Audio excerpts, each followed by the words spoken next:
She never spoke a word the entire flight. Not to crew, not to passengers. Complete silence from takeoff to emergency. But when the plane started falling from the sky and fighter jets arrived, she finally broke her silence. Her voice made the F-16 pilots freeze mid-air in shock. Before you watch full story, comment below from which country are you watching. Don't forget to subscribe for more amazing stories. The Boeing 737 pushed back from gate C-14 at Washington Dulles International Airport at precisely 18:47 hours on a Friday evening that would become seared into the memory of everyone aboard Flight 2847 to San Diego. Among the 163 passengers settling into their seats, one woman in 12A drew absolutely no attention whatsoever. She was perhaps in her late 30s, dressed in nondescript jeans and a plain gray sweater, with dark hair pulled back in a simple ponytail. Her face held no particular distinction, no memorable features that would cause anyone to give her a second glance. From the moment she had entered the aircraft, she had not spoken a single word. Flight attendant Jessica Martinez had noticed her during boarding, but only in the way one notices furniture. The woman in 12A had presented her boarding pass without comment, walked down the jetway in complete silence, and when Jessica greeted her with the standard cheerful welcome, the passenger had simply nodded once before moving to her seat. No smile, no returned greeting, no acknowledgement beyond that minimal nod. Jessica had seen thousands of passengers over her 8 years with the airline, and this woman registered as nothing more than another tired traveler who wanted to be left alone. As passengers continued boarding, the man in 12B, a chatty sales representative named Derek, attempted conversation as he settled into the middle seat. "Heading home or heading out?" he asked with practiced friendliness. The woman in 12A turned her head slightly toward him, made brief eye contact, and gave the smallest shake of her head before returning her gaze to the window. Derek tried once more. "Business or pleasure?" Again, no verbal response, just another minimal head movement. He got the message and pulled out his tablet, leaving her alone. The woman sat perfectly still as the cabin filled, her hands resting loosely in her lap, her breathing slow and measured. She didn't fidget, didn't check her phone, didn't read. She simply sat, gazing out at the ground crews with eyes that tracked every movement with unusual precision, though no one was watching her closely enough to notice. When Jessica came through with pre-flight beverage service, she paused by row 12. "Can I get you anything to drink?" The woman looked up, made eye contact for exactly 1 second, and shook her head once. Jessica smiled and moved on, already forgetting the interaction. During the safety demonstration, the woman didn't watch, didn't reach for the safety card, gave no indication she was paying attention at all. She was becoming invisible through her absolute silence and stillness, exactly as she intended. The engine spooled up, and the 737 rolled toward the runway. Inside the cabin, the usual sounds filled the space, overhead bins adjusting, seatbelts clicking, quiet conversations. The woman in 12A contributed nothing to this symphony. She sat motionless as the aircraft accelerated down the runway, as the nose lifted and the ground fell away. Her hands remained relaxed, her breathing unchanged, her expression neutral.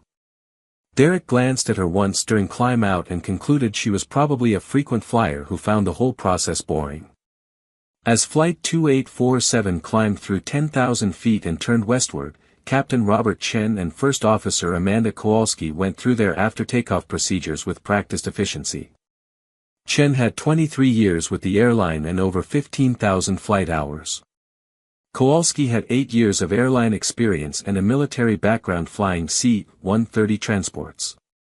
They settled into the rhythm of the flight, monitoring systems, communicating with air traffic control. Neither had any reason to think about the passengers behind them, certainly no reason to think about the silent woman in 12A. The flight settled into comfortable monotony. Jessica and her fellow flight attendants began their service, rolling carts down the aisles. When Jessica reached row 12, she asked again about drinks. The woman pointed at a water bottle, held up one finger. Jessica handed it to her. The woman nodded once in thanks and returned her attention to the window. No words, no smile, no engagement beyond the minimal necessary interaction. By the time Jessica reached row 13, she had already forgotten the woman existed. Derek made one more attempt at conversation about an hour into the flight. "Pretty clouds," he commented, gesturing toward the window where the setting sun painted the cloud deck in shades of orange and pink. The woman in 12A didn't respond at all this time, didn't even turn her head. Derek sighed and went back to his tablet. The passenger in 12C, a college student named Emily, decided the woman must be dealing with something difficult, maybe a death in the family. Emily made a mental note not to bother her. Everyone around the woman had constructed explanations for behavior that concealed something none of them could imagine. What none of them knew was that the woman in 12A had spent the entire flight conducting a constant tactical assessment of everything around her. She had noted every sound, every vibration, every subtle change in engine pitch. She had catalogued the crew's competence, evaluated potential threats among passengers, monitored the weather through the windows. She had listened to fragments of air traffic control communications bleeding through during announcements, parsing call signs with automatic fluency. And she had done all of this while appearing to do nothing at all, a skill that had kept her alive through 11 combat deployments. Her name was Colonel Sarah Reaper Devereaux, though no one on the flight knew it, and she was arguably the most decorated fighter pilot in United States Air Force history, though that history remained largely classified. She had 17 confirmed kills across her combat tours, had commanded the most elite fighter squadron in the Air Force, and served as a tactical advisor on operations that had names no civilian would ever hear. Her call sign, Reaper, was spoken with reverence in fighter pilot communities. Her voice, captured in countless training recordings, was as recognizable to military aviators as any celebrities would be to the general public. But here, on a commercial flight in civilian clothes, choosing absolute silence, she was nobody at all. She had chosen silence deliberately. After 20 years of constant radio chatter and command responsibilities, she had discovered that the only way she could travel commercially without being recognized was to say nothing. Her voice gave her away instantly to anyone with military aviation experience. So on the rare occasions when she traveled as a civilian, she stayed completely silent. It was easier than being recognized and spending the flight answering questions or being thanked for her service by people who had no idea what that service actually entailed. She just wanted to be no one for a few hours. At 20:43 hours, cruising over western Colorado, everything changed. Captain Chen noticed a subtle fluctuation in the number 2 engine parameters. He glanced at Kowalski, and she nodded, already pulling up the engine display. The fluctuations continued, irregular and concerning. Within 90 seconds, they became more pronounced. The engine's exhaust gas temperature climbed into the amber range, approaching red. Oil pressure dropped. Chen made the decision quickly. "We're shutting it down," he said, and Kowalski nodded, already reaching for the fuel control lever. They executed the engine shutdown checklist with professional precision. "Declare an emergency," Chen told Kowalski. "Denver Center, United 2847 is declaring an emergency.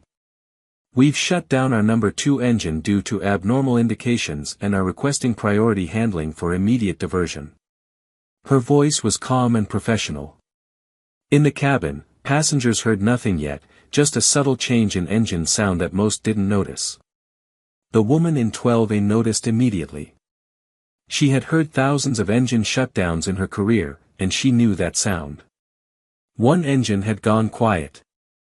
Her body tensed almost imperceptibly, years of combat instinct bringing her to higher alert. Denver Center responded quickly. "United 2847, roger your emergency. Nearest suitable airport is Colorado Springs, bearing 180, 43 miles. Descend and maintain flight level 240. Chen picked up the PA, "Folks, this is Captain Chen. You may have noticed a change in the engine sound. We've had an issue with one of our engines and have shut it down as a precaution. This aircraft is designed to fly safely on one engine, and we're in no danger, but we're diverting into Colorado Springs. We should be on the ground in about 15 minutes. His voice was reassuring, confident. In the cabin, there were worried murmurs but no panic. Then multiple warning lights illuminated simultaneously on the flight deck. Master caution, hydraulic pressure warning, flight control advisory. Kowalski's voice lost some of its calm. We're losing hydraulic pressure in System A, System B is showing fluctuations. Chen immediately felt the difference in the controls. They required more force, the aircraft responding more sluggishly. How bad? He asked. Kowalski scanned the displays rapidly. System A is down to 30% and dropping. System B is fluctuating between 60 and 40%. Chen's jaw tightened. Multiple hydraulic failures was the nightmare scenario. He tested the controls carefully. They still had control, but it was degraded and getting worse. Get me the emergency checklist for multiple hydraulic failure, he told Kowalski. As she began reading procedures, Chen made another call. Denver Center, United 2847, additional emergency. We're experiencing multiple hydraulic system failures in conjunction with our engine shutdown. We need immediate priority and emergency equipment standing by. There was a pause on the radio. The controller's voice came back higher pitched, with an undertone of concern. United 2847, Roger. Understand multiple hydraulic failures. Colorado Springs is clearing all traffic. Emergency equipment will be standing by. In the cabin, passengers were starting to understand this wasn't routine. The flight attendants' faces showed strain. Derek had gone pale, gripping his armrests. Emily was crying quietly. All around, people were praying, texting loved ones, holding hands with strangers. The woman in 12A sat motionless, but her eyes tracked everything. She could feel the aircraft's degraded controls through the unusual way it was moving. She knew what was happening in the cockpit without being told. Multiple hydraulic failures on a transport aircraft. The pilots were fighting for everyone's lives, and there was nothing she could do. She was just a passenger.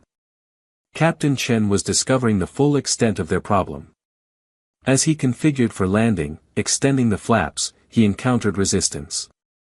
Flaps are asymmetric, Kowalski reported tensely. 10 degrees on the left, 5 on the right. Chen immediately stopped the extension. Asymmetric flaps could cause uncontrollable rolling. That meant they would be landing much faster than normal, with minimal lift augmentation, on a single engine, with degraded controls. The mathematics of survival were becoming unfavorable. Tell approach we need the longest runway and we're coming in fast, he said. Then Denver Center's voice carried unmistakable urgency. United 2847, be advised we have a report of smoke coming from your aircraft. Visual report of smoke trail. Say your intentions. Chen and Kowalski looked at each other, understanding they were no longer dealing with a controllable emergency. Smoke meant fire. Fire was chaos. Chen keyed the radio, his voice controlled but with steel in it. Center, United 2847, we are not receiving fire warnings in the cockpit, but we are commencing immediate emergency descent. Requesting all available assistance. He pushed the nose down, increasing their descent rate dramatically. They needed to get on the ground now.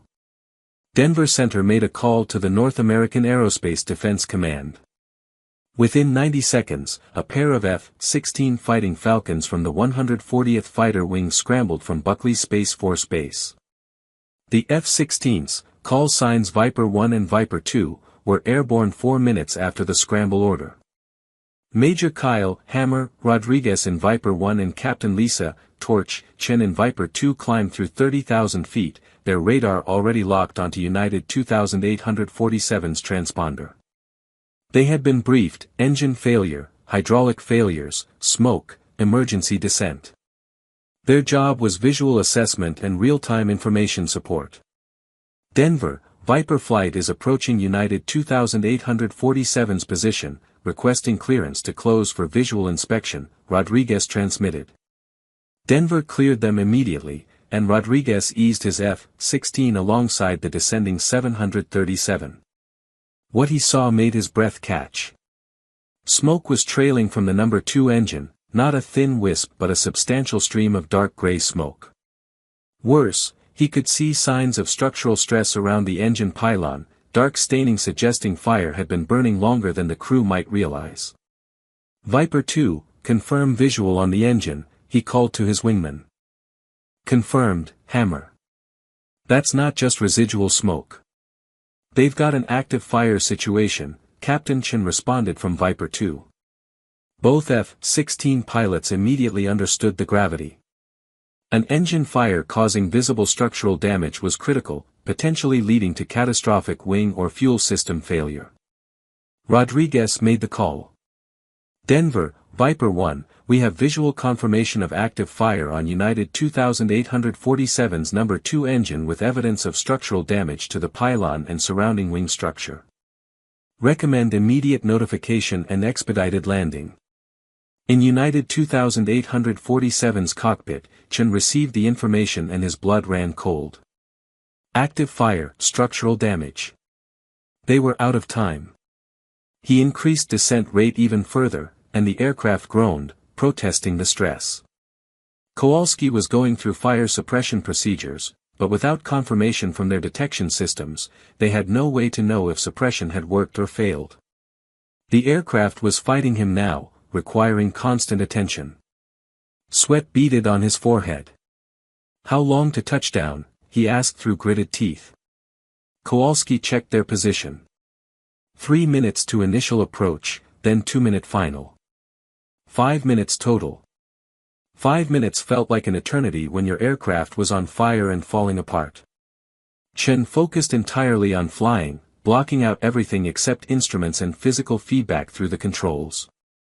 Rodriguez and Viper 1 moved into close formation, close enough that passengers could see the F-16 clearly. Jessica, strapped in her jump seat, saw the fighter and felt emotions she couldn't name. Help was there, yet their presence confirmed how bad things were. Rodriguez maintained constant communication with Denver, providing updates on the fire. The fire appears confined to the engine area, but I'm seeing increasing smoke. They need to get down now. Captain Chen in Viper 2 positioned herself further back, observing overall flight characteristics. What she saw concerned her. Hammer, I'm seeing unusual flight characteristics. The aircraft is requiring significant control inputs to maintain level flight. Their hydraulic situation may be worse than reported. Rodriguez relayed the information. In the cockpit, Chen already knew his controls were degrading further. He was using nearly full deflection for corrections that should have required inches of movement. He keyed the intercom. Flight attendants, ensure all passengers are prepared for emergency landing. Brace positions on my command. They were 4 miles from threshold, descending through 8,000 feet, when catastrophe struck. The number 1 engine, their remaining engine, began showing the same abnormal indications that preceded number 2's failure. EGT climbing, oil pressure dropping, vibrations increasing. Chen and Kowalski stared at the instruments in horror. They could not lose the second engine. Not now. If they lost all thrust, they became a glider with degraded controls and a fire on one wing. The mathematics of survival collapsed. We're not shutting it down unless it fails completely, Chen said, violating procedure but seeing no choice. Keep it running as long as it runs. Rodriguez and Viper 1 saw the change in flight profile, the subtle sag as thrust decreased, the increasing descent rate. He knew immediately what was happening. Denver, Viper 1, United 2847's number 1 engine appears to be failing. They are losing thrust and altitude rapidly. They may not make the runway. His voice was urgent now, the professional calm cracking. He was forced to watch helplessly as a commercial airliner fought for survival with him powerless to help. And that was when the woman in 12A finally spoke. She had been listening to everything, piecing together the crisis from the aircraft's behavior, from the F-16s outside the windows, from the barely concealed panic on Jessica's face.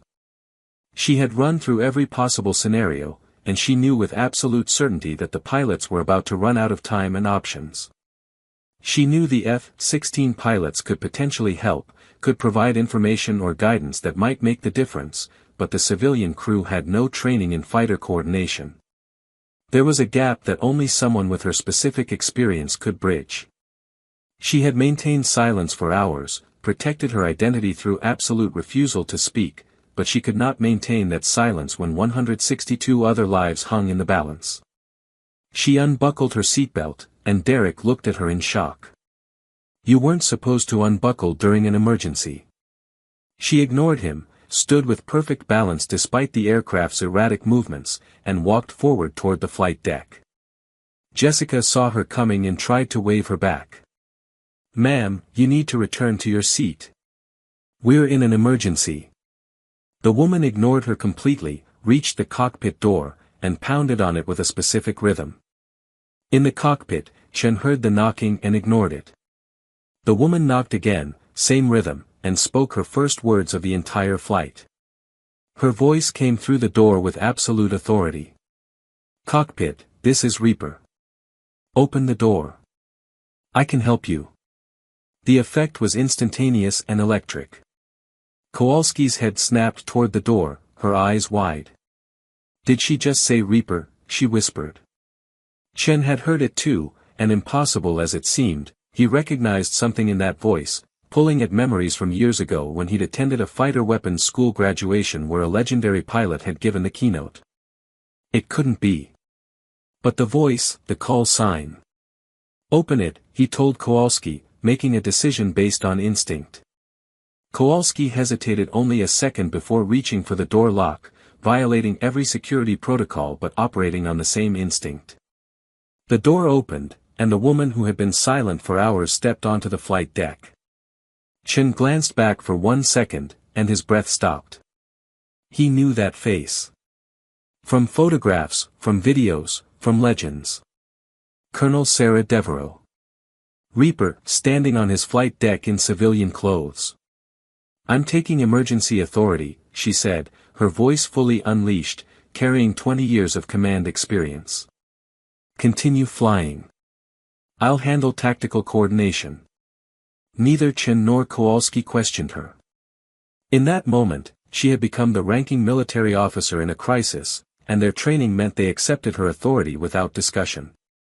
Sarah moved forward, scanning the instrument panel with practiced eyes, taking in the situation in seconds.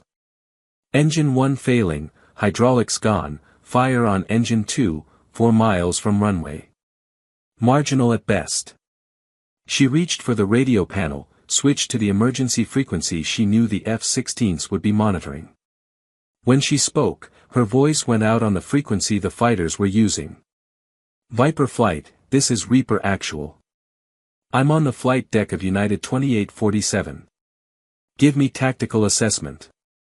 In the cockpits of the 2 F-16s flanking the airliner, time stopped.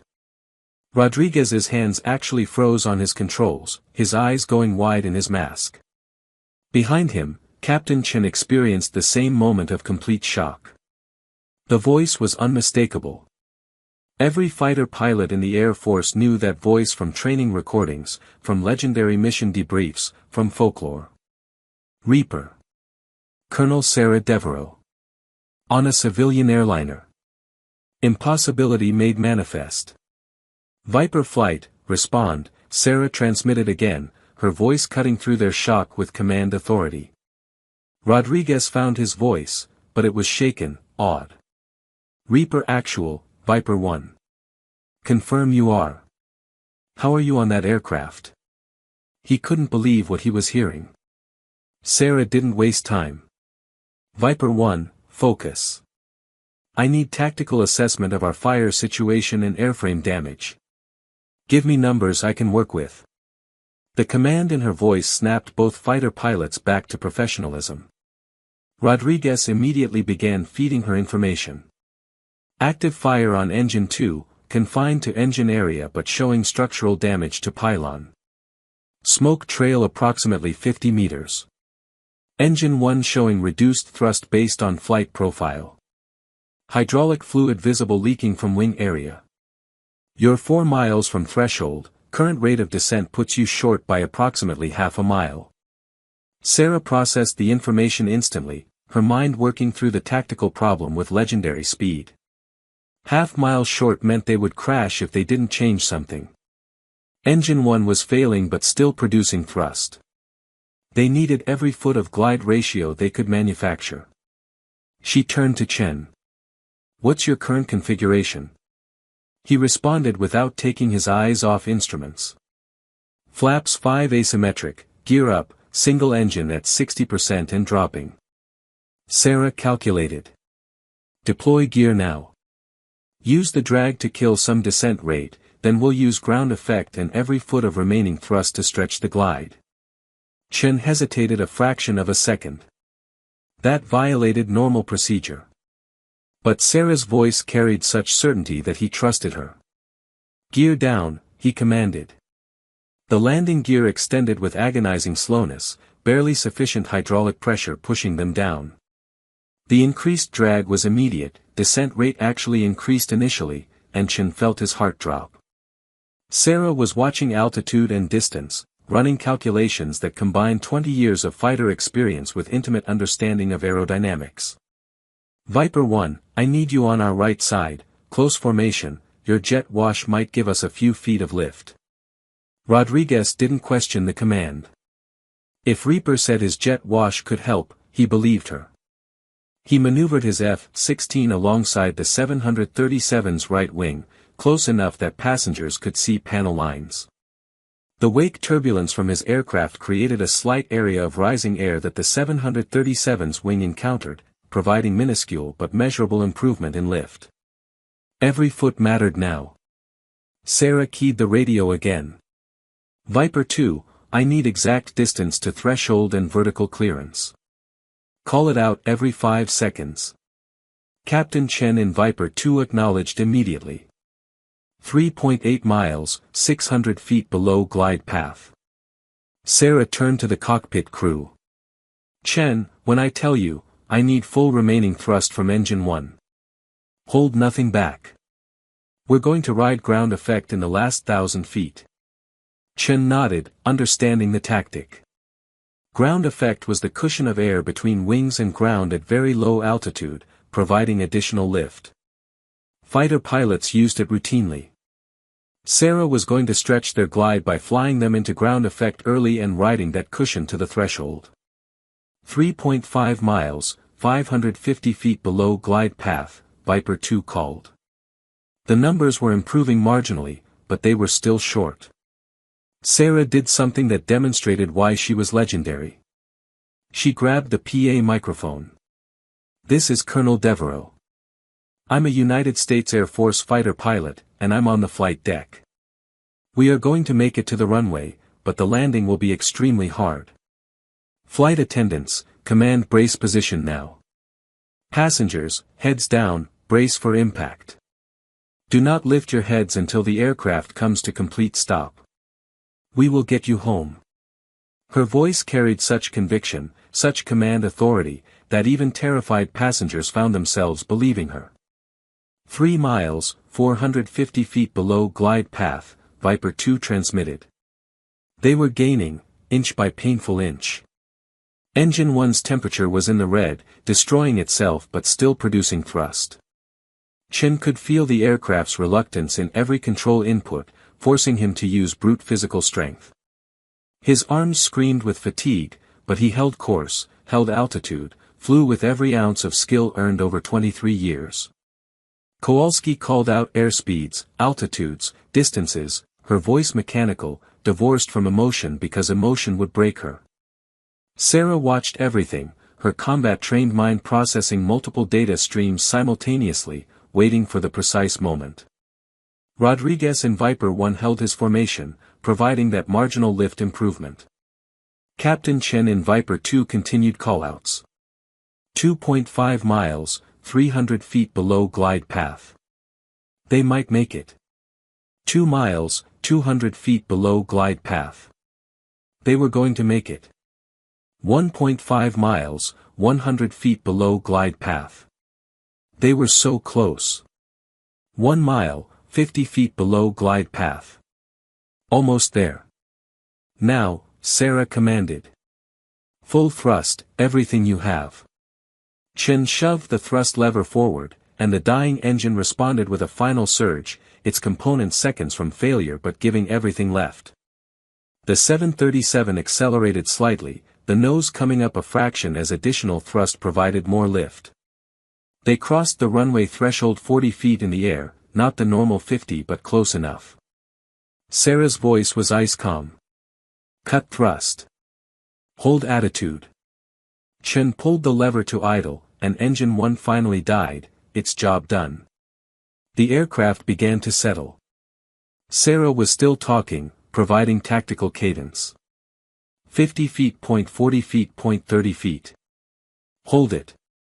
20 feet. Flare. Flare now.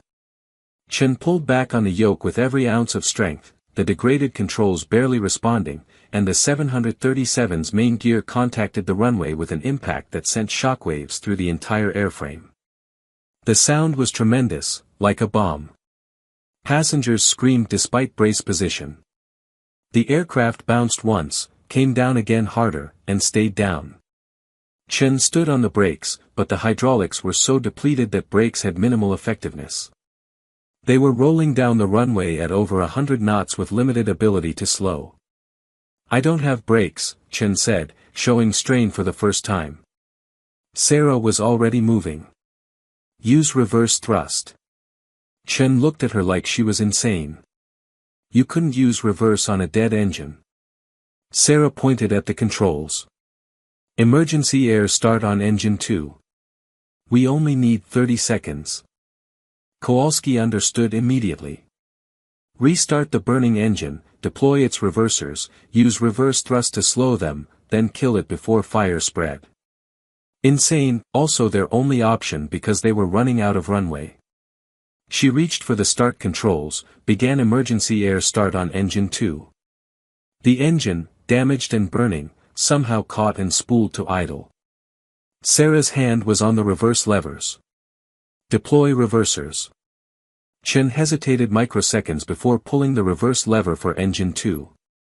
The damaged engine's reversers deployed, and suddenly they had deceleration. The aircraft slowed dramatically. Sarah watched the airspeed indicator like a hawk. 90 knots, 80 knots, 70 knots. Stow reversers, kill the engine. Kowalski shut down engine 2 before fire could intensify, and Chen used the last brake pressure to bring them to complete stop. They came to rest 500 feet from runway end, stopped, damaged, burning, but down. Every single person aboard was alive. Sarah grabbed the PA microphone. Remain seated. Emergency crews are approaching. Flight attendants, do not evacuate unless fire spreads into cabin. Remain calm. Outside, emergency vehicles swarmed the aircraft, foam and water cascading over engine 2. Rodriguez and Captain Chen in the F-16s performed a low pass over the runway in salute, then climbed away. Rodriguez keyed his radio one final time. Reaper actual, Viper flight is RTB. It was an honor, ma'am. An absolute honor. Sarah didn't respond, already helping Chen and Kowalski with shutdown procedures. 20 minutes later, after fire was extinguished and structure verified safe, evacuation began.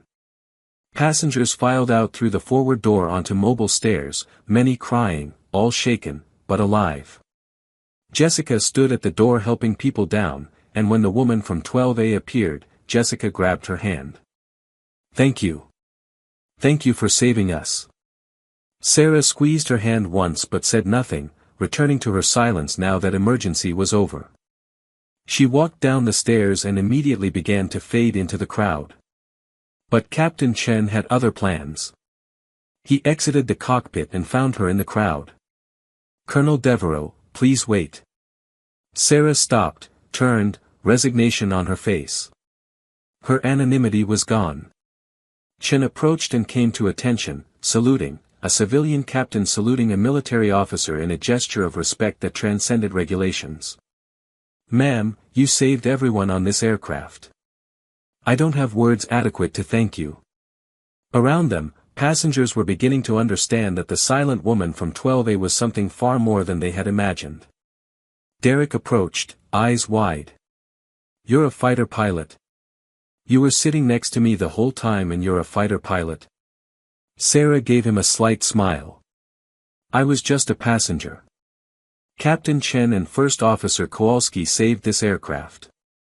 I just helped with communications.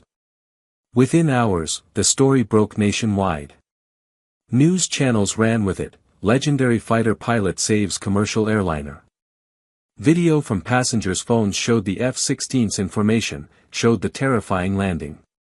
Within 24 hours, Rodriguez and Captain Chen from Viper Flight had given interviews describing the moment they heard Reaper's voice and the shock of realization. Rodriguez told reporters, when we heard her voice, we just froze. For maybe 2 seconds, we couldn't even respond because we couldn't believe it. Reaper is a legend. Her tactics are what we train on. Her voice is recognizable from hundreds of training recordings. And suddenly she's on a civilian flight coordinating an emergency. It was surreal. The FAA and NTSB investigations revealed the catastrophic sequence of failures. A manufacturing defect in a hydraulic manifold caused the initial failure, which spread to multiple systems, while the engine fire was caused by a separate fuel line issue.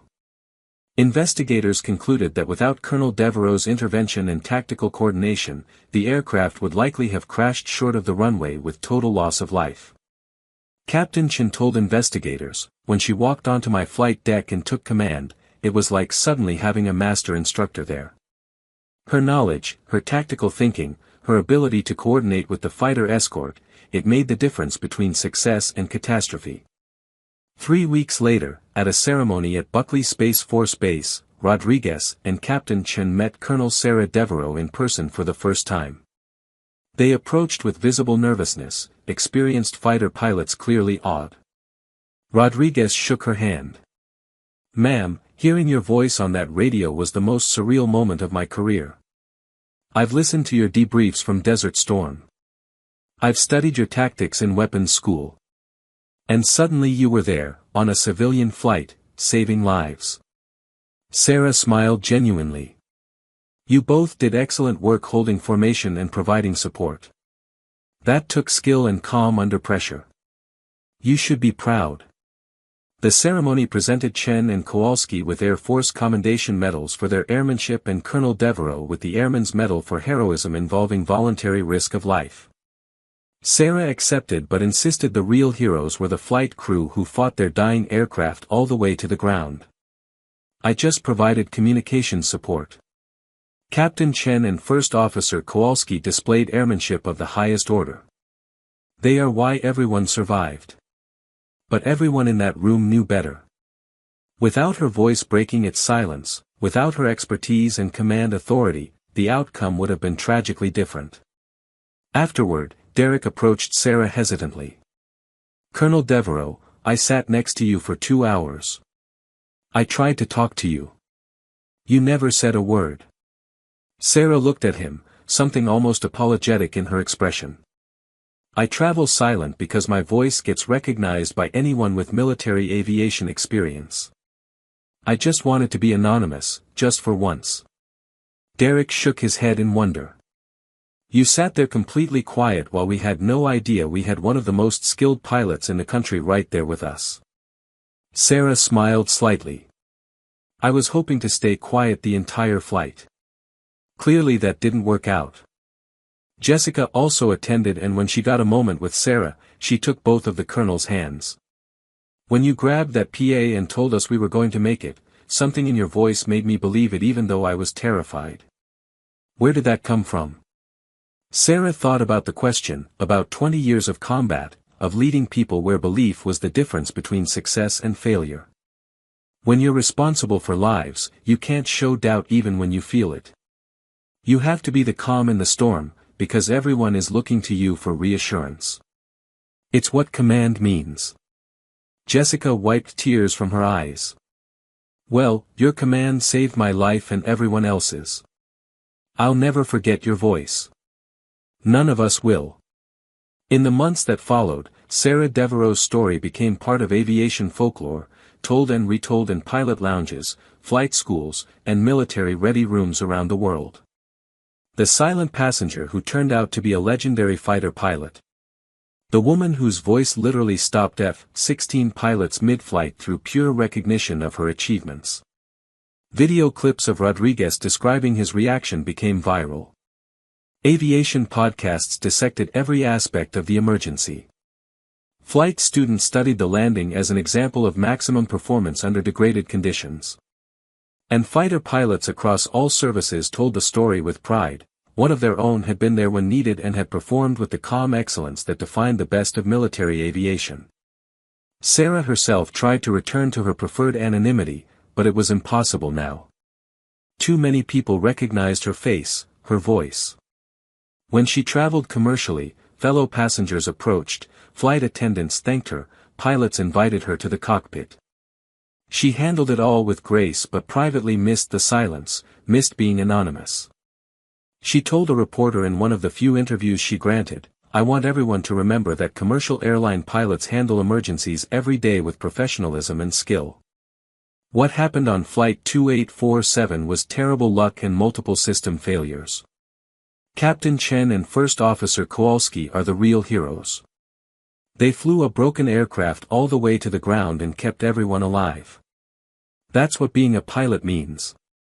But the public and aviation community wouldn't let her deflect credit. They understood that her specific expertise, her tactical knowledge, her ability to coordinate between civilian and military operations, had been crucial. They understood that her voice carried authority that came from decades of being the best at what she did. And they understood something deeper. In the moment when it mattered most, when silence would have been safer and easier, she had chosen to speak. She had broken her carefully maintained anonymity to save lives. That choice, more than her combat record or legendary status, was what resonated with people. The willingness to step forward when needed, regardless of personal cost. The woman who had stayed quiet for an entire flight, who had been invisible and forgettable to everyone around her, had proven that sometimes the most important voices are the ones we least expect to hear, and that expertise and excellence don't announce themselves until the moment they're truly needed. Her silence had been a choice, but breaking that silence had saved 163 lives. In the end, that was the only thing that mattered. Not the legend, not the reputation, not the call sign that made fighter pilots freeze in mid-air with recognition. Just the choice to speak when speaking was necessary, to serve when service was required, to be excellent when excellence was the difference between tragedy and survival. That was Reaper. That was Colonel Sarah Devereaux. That was the silent passenger whose voice changed everything.